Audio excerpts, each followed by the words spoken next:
So আজকে ভিডিওতে দেখাবো যে কিভাবে একটি ফেসবুক অ্যাকাউন্টকে পার্মানেন্টলি ডিলিট করতে হয়।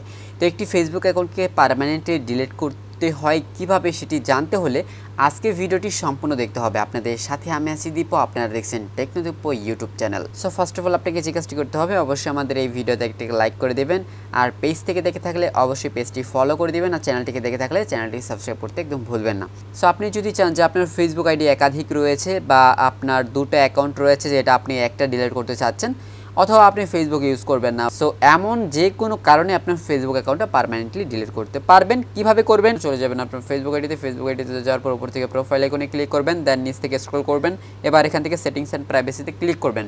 এবার দেখবেন যে সেটিংস অ্যান্ড প্রাইভেসি বলে একটা অপশন আছে, সেখানে ক্লিক করবেন। দেন উপরে দেখতে পাচ্ছেন যে অ্যাকাউন্টস সেন্টার, মেটার অ্যাকাউন্ট সেন্টার। তো অনেকেই এই অপশনটা অনেকে খুঁজে পান না, যে কীভাবে ডিলিট করে সেই অপশনটাকে খুঁজে পান না। তো সেই ক্ষেত্রে আপনার জানিয়ে রাখা ভালো যে ফেসবুকের নতুন একটা আপডেটে এই অপশনটা কিন্তু একটু অন্যরকম করেছে, যার কারণে অনেকেই হয়তোবা খুঁজে পেতে না পারেন, হয়তোবা সেটিংসটা একটু এদিক সেদিক করে দিয়েছে ফেসবুক, ঠিক আছে।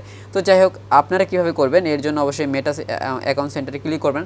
তো এবার এখান থেকে জাস্ট পার্সোনাল ডিটেলসে ক্লিক করবেন, দেখবেন যে এখানে জাস্ট অ্যাকাউন্টস ওনারশিপ অ্যান্ড কন্ট্রোলে ক্লিক করবেন।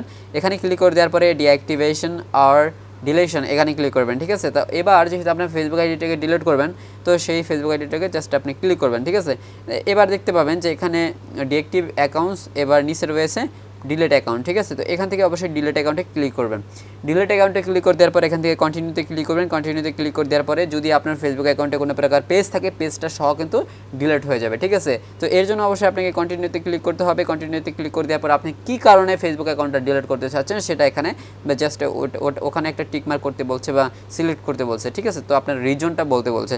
তো আমি এক্সাম্পল হিসেবে আই স্প্যান্ড 2 মাস টাইম অন ফেসবুক, তো আমি ফেসবুকে মানে অতিরিক্ত সময় ব্যয় করতেছি, এরকম একটা জিনিস সেখানে হয়তো আমরা সিলেক্ট করে দিতে পারি।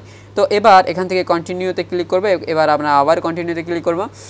জাস্ট এখান থেকে এবার দেখতে পাবেন যে আমরা স্ক্রল করলে আরেকটা কন্টিনিউ চলে আসছে, এখানে আমরা ক্লিক করবো, ঠিক আছে। সো এবার আপনি যে আইডিটা ডিলিট করবেন সেই আইডির পাসটা এখানে বসাতে হবে। তো আমরা কিন্তু আমাদের ফেসবুক পাসটা দিয়ে যদি কন্টিনিউ করি, তাহলে আমাদের ফেসবুক আইডিটা কিন্তু ডিলিট হয়ে যাবে পার্মানেন্টলি। তবে আরেকটা কথা বলা ভালো, যে আপনার ফেসবুক আইডি ডিলিট করার পরে যদি আপনি 30 দিনের মধ্যে আবার লগ ইন করার চেষ্টা করেন আপনার আইডিটা, তাহলে কিন্তু সেটা আবার রিঅ্যাক্টিভ হয়ে যাবে, ঠিক আছে। তো সেই ক্ষেত্রে কী হবে, যে সেটা কিন্তু ডিলিট আর হবে না, তবে আপনাকে আবার পুনরায় ডিলিট করতে হবে। তাই অবশ্যই বলে রাখা ভালো যে আপনারা ফেসবুক আইডি ডিলিট করার পরে 30 দিনের মধ্যে আপনার ফেসবুক আইডি লগ ইন করবেন না, যদি আপনি পার্মানেন্টলি ডিলিট করতে চান, ঠিক আছে। 30 দিনের মধ্যে আপনি লগ ইন করলে সেটা কিন্তু আবার অ্যাক্টিভ হয়ে যাবে, ঠিক আছে। আশা করি ভিডিওটি ভালো লেগেছে, ভালো লাগলে ফ্রেন্ডদের সাথে শেয়ার করে দেবেন।